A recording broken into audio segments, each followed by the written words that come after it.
अस्सलाम वालेकुम एवरीवन। इस वीडियो में हम डिस्कस करेंगे लंबर पंक्चर या फिर स्पाइनल टैप, जिसको हम बोलते हैं उसके प्री प्रोसीजर केयर, प्रोसीजर और पोस्ट प्रोसीजर केयर को डिस्कस करेंगे। प्लस में इनके इंडिकेशन और कंट्रा इंडिकेशन को भी इस वीडियो में हम डिस्कस करेंगे। सबसे पहले थोड़ा सा रिकैप करते हैं कि लंबर पंक्चर है क्या। ठीक है, लंबर पंक्चर एक प्रोसीजर है जिसमें हम एक नीडल को इंसर्ट करते हैं सब एरेक्नोइड स्पेस में और वहाँ से हम फ्लूइड को विथड्रॉ करते हैं। और वो कौन सी पोजीशन होती है? थर्ड एंड फोर्थ या फिर फोर्थ एंड फिफ्थ के बीच में जो लंबर इंटरफेस होता है, वहाँ पे नीडल को इंसर्ट करके सब एरेक्नोइड स्पेस से स्पाइनल फ्लूइड, जिसको हम सेरिब्रो स्पाइनल फ्लूइड बोलते हैं, उसको विथड्रॉ करते हैं। इसका इंट्रोडक्शन हमने इसके फर्स्ट पार्ट में डिस्कस कर लिया है, तो आई थिंक यहाँ पर इसको मज़ीद डिस्कस करने की नीड नहीं है। तो चलते हैं इसकी प्री प्रोसीजर केयर पे। प्री प्रोसीजर नर्सिंग एक्शन, यानी प्रोसीजर के पहले नर्स को क्या करना चाहिए, कौन सा एक्शन लेना चाहिए। तो सबसे पहले आपने डिटरमाइन करना है कि रिटन जो कंसेंट फॉर्म होता है, उसको आपने सबसे पहले डिटरमाइन करना है, क्योंकि ये जो प्रोसीजर है थोड़ा रिस्की है, इसीलिए आपने पहले कंसेंट फॉर्म को डिटरमाइन करना है। ओके, तो उसके बाद सेकंड पर आप एक्सप्लेन करेंगे प्रोसीजर को उसके पेशेंट को, एंड डिस्क्राइब करेंगे sensation that are likely during the procedure. For example, sensation of cold as site is cleansed with solution and needle prick when local anaesthetic is injected. अब ये क्या, इनका क्या मतलब हुआ? जब हम उस साइट को क्लीन करेंगे किसी भी सॉल्यूशन के साथ, तो उसको कोल्ड की सेंसेशन होगी। ठीक है, और उसके अलावा जब हम लोकल एनेस्थेसिया की इंजेक्शन लगाएंगे तो उस इंजेक्शन की जो नीडल प्रिक है वो उनको फील होगी। तो ये सिंपल प्रोसीजर हम उस पेशेंट को एक्सप्लेन करेंगे। उसके बाद हम नंबर थर्ड पर डिटरमाइन करेंगे, हम ये डिटरमाइन करेंगे कि पेशेंट के पास कोई और क्वेश्चन या फिर मिसकंसेप्शंस तो नहीं है प्रोसीजर से रिलेटेड, तो उनको भी हम रीअश्योर करेंगे। जैसे कि पेशेंट ये बोलेगा कि जो नीडल है उससे स्पाइनल कॉर्ड रप्चर हो सकती है और पैरालिसिस हो सकती है, तो इसीलिए हम उनको रीअश्योर करवाएंगे कि जो नीडल हम इंसर्ट करेंगे वो स्पाइनल कॉर्ड में एंटर नहीं होगी, और जिसकी वजह से पैरालाइज आपको हो सके। ठीक है, उसके बाद नंबर 4 पर आप पेशेंट को इंस्ट्रक्ट करेंगे कि वो प्रोसीजर से पहले वॉइड करके आए, क्योंकि ये मस्ट होता है। कोई भी अगर आप प्रोसीजर कर रहे हैं या फिर आप मैनुअल असेसमेंट कर रहे हैं, तो उससे पहले भी आपने पेशेंट को बोलना होता है कि पहले जाकर वॉइड करके आए। वॉइड का सिंपली क्या मतलब होता है? सिंपली यूरिन के पास आउट को हम वाइड बोलते हैं। उसके बाद the nurse describe the procedure step by step to the patient as it proceed. जो नर्स है वो उसको स्टेप बाय स्टेप प्रोसीजर के बारे में पेशेंट को बताएगी। देन जो फिजिशियन है वो पंक्चर वाली साइड को क्लींस करेगा, किससे? एंटीसेप्टिक सॉल्यूशन से और ड्रेप्स से उस एरिया को। देन पंक्चर वाली साइड पर एनेस्थेसिया इंजेक्ट करनी है, जिसके बाद स्पाइनल नीडल को हम इंसर्ट करेंगे सब एरेक्नोइड स्पेस में थ्रू थर्ड एंड फोर्थ या फिर फोर्थ एंड फिफ्थ के बीच में जो लंबर इंटरफेस है वहाँ से। देन नीडल इंसर्ट करने के बाद specimen of cerebrospinal fluid is removed and usually collected in 3 test tubes. ठीक है, सेरिब्रोस्पाइनल फ्लूइड निकाला जाता है और उसके बाद उसको कलेक्ट किया जाता है 3 टेस्ट ट्यूब्स में, जिसके बाद उनको ऑर्डर से लेबल किया जाता है for collection. So a pressure reading में बी ऑब्टेन्ड, और उसके अलावा नीडल विथड्रॉ की जाती है। देन आप नीडल को विथड्रॉ करने के बाद स्मॉल ड्रेसिंग अप्लाई करेंगे पंक्चर वाली साइड पर, और इमीडिएटली सेरिब्रोस्पाइनल फ्लूइड्स को आप सेंड करेंगे लेबॉर्ट्री में, क्योंकि अगर बहुत देर तक इनको रखें तो इनकी जो वैल्यूज़ हैं उनमें अल्ट्रेशन आ सकती है। देन है एब्स्ट्रैक्ट बैकग्राउंड, यानी किस तरह से आप एब्स्ट्रैक्ट बैकग्राउंड ले सकते हैं नीडल को इंसर्ट करने के लिए for lumbar puncture. So anatomical landmark जो आइडेंटिफाई किया जाता है करेक्ट लेवल को आइडेंटिफाई करने के लिए for lumbar puncture is connecting both iliac crest, यानी जो बोथ इलियक क्रेस्ट है उनकी दोनों की जो ऊपर वाली लाइन है वहाँ से आप एक स्ट्रेट लाइन को इमेजिनरी स्ट्रेट लाइन लेंगे, और वहाँ से आप सीधा मिड लाइन पर आएंगे, तो वहाँ पे जो स्पेस होगी वो क्रॉस करती है वर्टिब्रो कॉलम की at level of L4 to L5 vertebral space या फिर L4 वर्टिब्रा। ठीक है, ये लाइन बेस्ट है लंबर पंक्चर के लिए। उसके बाद जो लंबर पंक्चर की नीडल है वो किस ऑर्डर में प्रिसीज करती है, तो सबसे पहले जो नीडल इंटर होती है वो तो स्किन को क्रॉस करेगी, स्किन के बाद सबक्यूटेनस टिश्यूज़ के बाद सुप्रास्पाइनस लिगामेंट को क्रॉस करेगी, उसको क्रॉस करने के बाद इंट्रास्पाइनस लिगामेंट आएगा, इंट्रास्पाइनस लिगामेंट के बाद लिगामेंट ऑफ फ्लेवम, उसके बाद एपिड्यूरल स्पेस जिसमें इंटरनल वर्टिब्रल वीनस प्लेक्सस होता है, देन ड्यूरा आएगा। ड्यूरा क्या है, इट्स आल्सो अ लेयर। ठीक है, मेनिंजेस है। ड्यूरा के बाद एरेक्नॉइड आएगा और एरेक्नॉइड के बाद स्पेस आती है जिसको हम सब एरेक्नॉइड स्पेस बोलते हैं, और सब एरेक्नॉइड स्पेस में प्रेजेंट होता है सेरिब्रोस्पाइनल फ्लूइड, जहाँ से हम निकालेंगे उसको। ठीक है, यहाँ तक ही हमें नीडल को इंसर्ट करना होता है। अब ये किस तरह से आपको पता लगेगा कि आपने जो नीडल है वो सब एरेक्नॉइड स्पेस तक ही इंसर्ट की है, तो इसका जो नॉर्मल मैकेनिज़्म होता है, जैसे जैसे आप नीडल को इंसर्ट करते जाते हैं, जब आपको सेरिब्रोस्पाइनल फ्लूइड मिल जाए तो वहाँ पर आप रुक जाइए। ठीक है, वहाँ पर बेसिकली उसके आगे नहीं जाना। अगर उसके आगे जाएंगे तो जो स्पाइनल कॉर्ड है वो रप्चर हो सकती है और पेशेंट को पैरालिसिस हो सकती है। देन है प्रोसीजर जो फिजिशियन परफॉर्म करेगा, तो उसके लिए सबसे पहले पेशेंट की जो पोजीशन होनी चाहिए वो वन साइड होनी चाहिए at the edge of bed, या फिर एग्जामिनिंग टेबल के ऊपर बैक टुवर्ड द फिजिशियन वाली पोजीशन होनी चाहिए। उसके साथ साथ थाई एंड लेग्स फ्लेक्स होने चाहिए एज मच एज पॉसिबल, क्योंकि जब आप थाइस और लेग्स को फ्लेक्स करेंगे तो उससे क्या होता है कि जो स्पेस होती है स्पाइनस प्रोसेसेस ऑफ वर्टिब्राई की वो इंक्रीज़ हो जाती है, जिसकी वजह से आप इजीली सब एरेक्नॉइड स्पेस में नीडल को इंसर्ट कर सकते हैं। इसीलिए ये पेशेंट की बेस्ट पोजीशन है for doing lumbar puncture. Then a small pillow may be placed under the patient head to maintain the spine in horizontal position। ठीक है, स्मॉल पिल्लो रखना है आपने पेशेंट की हेड के ऊपर नीचे, इससे क्या होगा कि जो स्पाइन है वो हॉरिजॉन्टल पोजीशन में आपको मेंटेन मिलेगी। So a pillow may be placed between the legs to prevent the upper leg from rolling forward. अब दूसरा पिल्लो आप लेग्स के बीच में भी रख सकते हैं। इससे क्या होगा कि जो लेग की रोलिंग होती है फॉरवर्ड, ठीक है, अपर लेग फ्रॉम रोलिंग फॉरवर्ड, वो उसको आप प्रिवेंट कर सकते हैं। तो इसीलिए आप लेग्स के बीच में भी पिलो रख सकते हैं। Then the nurse assist the patient to maintain the position to avoid sudden movement. अब उसके प्रोसीजर के दौरान क्या जो नर्स है वो उस पेशेंट को असिस्ट करेगी कि आप अपनी पोजीशन को मेंटेन करके रखें, ताकि जो सडन मूवमेंट है वो ना हो सके, क्योंकि अगर सडन मूवमेंट होगी तो वो ट्रामाटिक ब्लडी टेप काज करवा सकती है। Then the patient is encourage to relax and is instructed to breathe normally. उसके बाद आपने पेशेंट को इनकरेज करना है कि वो रिलैक्स रहें। ये कोई इतना बड़ा प्रोसीजर नहीं है, पेशेंट को रिलैक्स करवाना है और उसके अलावा उसको इंस्ट्रक्ट करना है कि वो नॉर्मली ब्रीथ करे, क्योंकि अगर वो हाइपर वेंटिलेशन करेगा तो इसकी वजह से, हाइपर वेंटिलेशन का क्या मतलब होता है, सिंपली ज़्यादा नॉर्मल से ज़्यादा कोई ब्रीथ करता है तो उसको हम हाइपर वेंटिलेशन बोलते हैं। अगर हाइपर वेंटिलेशन कर रहा है तो इसकी वजह से जो लोअर हेड प्रेशर वो एलिवेट हो सकता है, यानी जो एलिवेटेड प्रेशर है वो लोअर हो सकता है बाय हाइपर वेंटिलेशन। अगेन ये प्रोसीजर की सीरीज़ है जिसमें सबसे पहले आप उसको लोकल एनेस्थीसिया देंगे।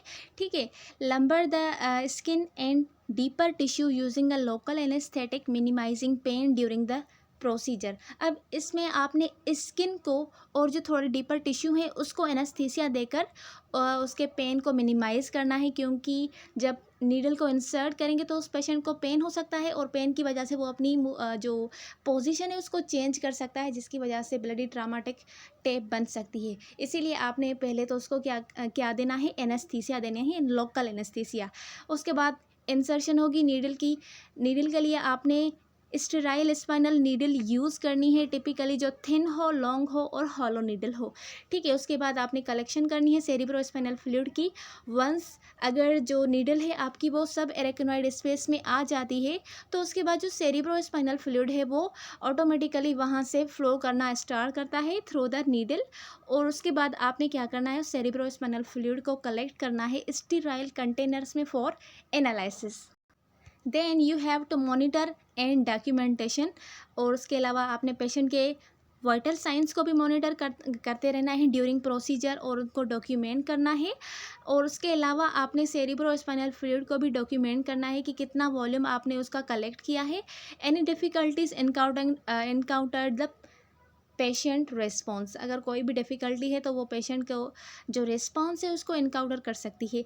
सो प्रेशर के बाद आप प्रेशर से ड्रेसिंग अप्लाई करें और स्टेराइल प्रेशर ड्रेसिंग अप्लाई करें। उसके अलावा बैंडेजेस को अप्लाई करें किसके ऊपर, पंक्चर वाली साइड पे, क्योंकि इससे क्या होगा, आप सेरिब्रो स्पाइनल फ्लूइड की लीकेज को प्रिवेंट कर सकते हैं। अगर आप नॉर्मली बैंडेज करेंगे तो उससे प्रेशर नहीं लगेगा। आपने क्या करना है, प्रेशर वाली ड्रेसिंग अप्लाई करनी है। प्रेशर वाली ड्रेसिंग क्या करेगी, सेरिब्रो स्पाइनल फ्लूइड की लीकेज को मिनिमाइज़ करेगी। उसके अलावा ये पोस्ट लंबर पंक्चर हेडेक के जो रिस्क है उसको भी मिनिमाइज़ करेगी। इसीलिए प्रोसीजर के बाद आपने प्रेशर वाली ड्रेसिंग को ही अप्लाई करना होता है और वो स्टेराइल होनी चाहिए। देन है पोस्ट प्रोसीजर। अब प्रोसीजर के बाद एक नर्स का क्या काम होता है, तो प्रोसीजर के बाद सबसे पहले तो इंस्ट्रक्ट करना है पेशेंट को कि वो लाई करे prone for 2 to 3 hours to separate the alignment of the dural and arachnoid needle puncture in the meninges, ठीक है। इससे क्या होगा, जब आप पेशेंट को बोलेंगे कि वो 2 से 3 घंटे प्रोन लाई करें, इसके रिज़ल्ट में जो अलाइनमेंट है ड्यूरा और एरेक्नोइड के बीच वाली वो सेपरेट हो जाएंगी, ठीक है, जहाँ से नीडल्स ने पंक्चर किया था मेनिंजेस को। और इसकी वजह से जो लीकेज है सेरिब्रो स्पाइनल फ्लूइड की वो भी रिड्यूस हो सकती है। तो सबसे पहले आपने उस पेशेंट को 2 से 3 घंटा प्रोन लाई करवाना है। Then monitor the patient for complication of lumbar puncture, ठीक है। जो लंबर पंक्चर के कॉम्प्लिकेशंस हो सकते हैं उसको आपने मॉनिटर करना है। और अगर कोई कॉम्प्लिकेशन आपको मिल रही है तो जल्द से जल्द आप फिजिशियन को नोटिफाई करेंगे। Then encourage increase fluid intake. आपने प्रोसीजर के बाद उस पेशेंट के फ्लूइड इनटेक को इंक्रीज़ करवाना है, जिसकी वजह से क्या होता है कि जो पोस्ट प्रोसीजर हेडेक है उसके रिस्क कम होते हैं। इसीलिए उसको हमेशा हाइड्रेट ही रखना है आपने। देन आपने मॉनिटर करना है न्यूरोलॉजिक स्टेटस, क्योंकि आपने न्यूरल ट्यूब में ही जो है ना इंसर्ट की थी इंजेक्शन, तो इसकी वजह से न्यूरल डिसऑर्डर्स हो सकते हैं, कोई कॉम्प्लिकेशंस हो सकती है रिलेटेड टू नर्व सिस्टम। तो आपने न्यूरोलॉजिक स्टेटस को भी मॉनिटर करना है। और उसके अलावा आपने क्लाइंट को फ्लैट लाई करवाना है बेड के ऊपर, जैसा कि डायरेक्टेड है, from 20 minutes to a few hours, ठीक है। 20 मिनट से लेकर कुछ घंटे तक आप उस पेशेंट को बेड के ऊपर फ्लैट लाई करवा सकते हैं। ऐसा नहीं है कि प्रोसीजर के बाद आप उसको बोलें कि पूरा के पूरा दिन सो जाए या फिर पूरी रात सो जाए, ठीक है। आपने प्रोसीजर के बाद उसको ज़्यादा देर तक बेड के ऊपर नहीं रखने देना, क्योंकि इससे क्या होगा, इससे मज़ीद उसके बाद में हेडेक होने के जो रिस्क है वो इंक्रीज़ हो सकते हैं। तो इसीलिए उसको ज़्यादा प्रोसीजर के बाद बेड पर फ्लैट पोजीशन में नहीं रखना। उसके बाद आपने एडमिनिस्टर करनी है एनाल्जेसिक, अगर आपको प्रिस्क्राइब किए गए हैं तो। So this was the post procedure nursing action. उसके बाद हम डिस्कस करेंगे इंडिकेशंस, ठीक है। इंडिकेशन का सिंपली क्या मतलब होता है कि कौन सी कंडीशन आपके पास हैं जिसकी वजह से आप ये प्रोसीजर कर सकते हैं। तो जो कंडीशंस जिसमें हम लंबर पंक्चर कर सकते हैं उसको हम बोलेंगे इंडिकेशंस। तो सबसे पहले कौन सी इंडिकेशन होगी, अगर आप सस्पेक्टेड मेनिंजाइटिस है आपके पास, यानी आपको शक है कि इस पर्सन को मेनिंजाइटिस है या फिर इस बंदे को इंसेफ्लाइटिस है, तो उसके लिए आप सेरिब्रो स्पाइनल फ्लूइड को ड्रा करवाएंगे और उसके लिए आपने लंबर पंक्चर का प्रोसीजर करना है, क्योंकि वो कब मिलेगा, जब हम लंबर पंक्चर करेंगे तभी हमें सेरिब्रो स्पाइनल फ्लूइड मिलेगा ना। Then a suspected subarachnoid haemorrhage with a normal CT, और उसके अलावा आपको शक है कि उसको सब एरेक्नॉइड हेमरेज तो नहीं है, यानी सिंपली सब एरेक्नॉइड में ब्लीडिंग तो नहीं हो रही, तो उसको भी आपने सही से डायग्नोज करने के लिए सेरिब्रोस्पाइनल फ्लूइड की नीड होती है, और वो हमें लंबर पंक्चर से ही मिलेगा। तो इस कंडीशन में भी हम लंबर पंक्चर का प्रोसीजर कर सकते हैं। Then diagnosing, monitoring and treatment using intrathecal medication. ठीक है, अगर आपको कोई जो मेडिसन है वो इंट्राथीकली देनी है, या फिर उनकी ट्रीटमेंट है, या फिर उनको मॉनिटर करना है, या फिर डायग्नोज करना है इंट्राथेकली, तो उसके लिए भी आप ये प्रोसीजर कर सकते हैं for a range of haematological. उसके अलावा any kind of malignant and neurological disorder. ठीक है, कोई मेलेग्नेंट या फिर न्यूरोलॉजिकल डिसऑर्डर है। न्यूरोलॉजिकल डिसऑर्डर में जैसे कि स्पाइनल बायफाइडा हो गया, जिससे क्या होता है कि जो न्यूरल ट्यूब है उसकी कंप्लीशन जो है ना वो इनकम्प्लीट होती है। तो इस तरह से इस तरह के आपके पास अगर कोई डिसऑर्डर्स हैं तो उसमें भी आप लंबर पंक्चर कर सकते हैं। उसके अलावा to measure and reduce cerebrospinal fluid pressure, या तो आपने सेरिब्रोस्पाइनल फ्लूइड को मेजर करना है या फिर उसके प्रेशर को रिड्यूस करना है, तो उसके लिए भी आप लंबर पंक्चर का प्रोसीजर करेंगे। Then to determine the presence और absence of blood in the cerebrospinal fluid, अगर आपको शक है कि इस पर्सन के सेरिब्रोस्पाइनल फ्लूइड में ब्लड हो सकती है, तो उसको डिटरमाइन करने के लिए भी आप सेरिब्रोस्पाइनल फ्लूइड को विथड्रॉ करेंगे फॉर बाय लंबर पंक्चर। और उसके अलावा टू डिटेक्ट स्पाइनल सब एरेक्नॉइड ब्लॉक, अगर आप डिटेक्ट करना चाहते हैं स्पाइनल सब एरेक्नॉइड ब्लॉक को, तो उसके लिए भी आपने लंबर पंक्चर करना होता है। तो ये वो सारी इंडिकेशंस थी जिसमें आप लंबर पंक्चर कर सकते हैं। देन है कंट्रा इंडिकेशंस ऑफ लंबर पंक्चर, यानी कौन सी कंडीशन आपके पास हैं तो उस कंडीशन में आप लंबर पंक्चर नहीं कर सकते हैं, उनको हम सिंपली कंट्रा इंडिकेशंस बोलते हैं। तो सबसे पहले जो कंट्रा इंडिकेशन है जिसमें हम लंबर पंक्चर नहीं कर सकते वो है लोकल स्किन सेप्सिस, यानी जहाँ से आपने नीडल को इंसर्ट करना है वहाँ पर कोई लोकल स्किन सेप्सिस है, वहाँ पर आपको इन्फेक्शन मिल रहा है, कोई अल्सर मिल रहा है, तो वहाँ पर आप नहीं कर सकते, क्योंकि पहले ही वहाँ पर इन्फेक्शन है। जैसे जैसे आप नीडल को इंसर्ट करेंगे तो नीडल्स क्या करेगी, वहाँ पे जो प्रेजेंट बैक्टीरियाज हैं या फिर जो भी पैथोजेनिक माइक्रो ऑर्गेनिजम्स हैं उनको भी वो अंदर लेके जाएगी। ठीक है, तो यहाँ पर आप नहीं कर सकते। सेकंड है ब्लीडिंग डियास्थेसिस, या फिर जिसको हम एंटीकोएगुलेंट थेरेपी बोलते हैं। इसमें क्या होता है, सिंपली ब्लीडिंग का जो रिस्क है वो इंक्रीज़ हो जाता है, या फिर जो बंदा है वो एंटीकोएगुलेंट की थेरेपी पर है, जिसकी एंटीकोएगुलेंट थेरेपी चल रही है। इस क्यों चलेगी किसी की एंटीकोएगुलेंट थेरेपी, क्योंकि उसको ब्लीडिंग का रिस्क है। इसीलिए जब आप उसको नीडल इंसर्ट करेंगे तो ज़्यादा अमाउंट में ब्लीडिंग होगी और वो ब्लीडिंग अंदर भी जा सकती है। ठीक है, तो यहाँ इस कंडीशन में भी आप लंबर पंक्चर नहीं कर सकते जिस पर्सन की एंटीकोएगुलेंट थेरेपी चल रही हो। Then sign of spinal cord compression, अगर आपको कोई ऐसी साइंस मिल रही हैं जिससे आपको ये पता लग रहा है कि इसकी स्पाइनल कॉर्ड कंप्रेस हो रही है, तो उस कंडीशन में भी आप लंबर पंक्चर नहीं कर सकते। देन पेपिलोइडिमा और other science of raised intracranial pressure, यानी इंट्राक्रेनियल प्रेशर अगर हाई हो जाए, इंक्रीज़ हो जाए, तो उसकी वजह से जो दूसरी नर्व्स है उनके ऊपर भी अफेक्ट होता है। तो अगर इंट्राक्रेनियल प्रेशर इंक्रीज़ है तो उसकी वजह से एक कंडीशन काज हुई है जिसको हम बोलते हैं पेपिलोइडिमा। इसका क्या मतलब हुआ, इसमें सिंपली इन्फ्लामेशन हो जाती है या फिर स्वेलिंग हो जाती है ऑप्टिक नर्व की। तो इस कंडीशन में भी हम लंबर पंक्चर नहीं कर सकते क्योंकि ऑलरेडी जो इंट्राक्रेनियल प्रेशर है वो इंक्रीज्ड है। Then any suspicious of intracranial और कॉर्ड मास, अगर आपको शक है कि इंट्राक्रेनियल या फिर कॉर्ड में किसी भी किस्म का मास हो सकता है तो वहाँ पर भी आप नहीं कर सकते। देन कंजेनाइटल न्यूरोलॉजिकल लीजन्स इन लंबरसिकल रीजन, या फिर कोई भी कंजेनाइटल यानी बाय बर्थ ही कोई ऐसा न्यूरोलॉजिकल लीजन्स जो है वो प्रेजेंट है लंबरोसिकल रीजन में, तब भी आप लंबर पंक्चर नहीं कर सकते बिकॉज ऑफ पैरालिसिस हो सकती है।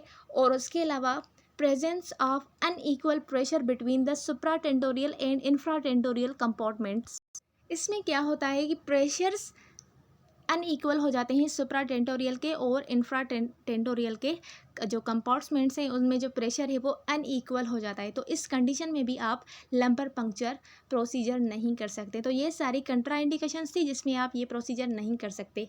So thanks for watching. अगर किसी भी किस्म की कोई क्वेरी या फिर क्वेश्चन हो रिगार्डिंग दिस टॉपिक आप कमेंट सेक्शन में पूछ सकते हैं। सो मिलते हैं अगले वीडियो में, तब तक के लिए अल्लाह हाफिज़।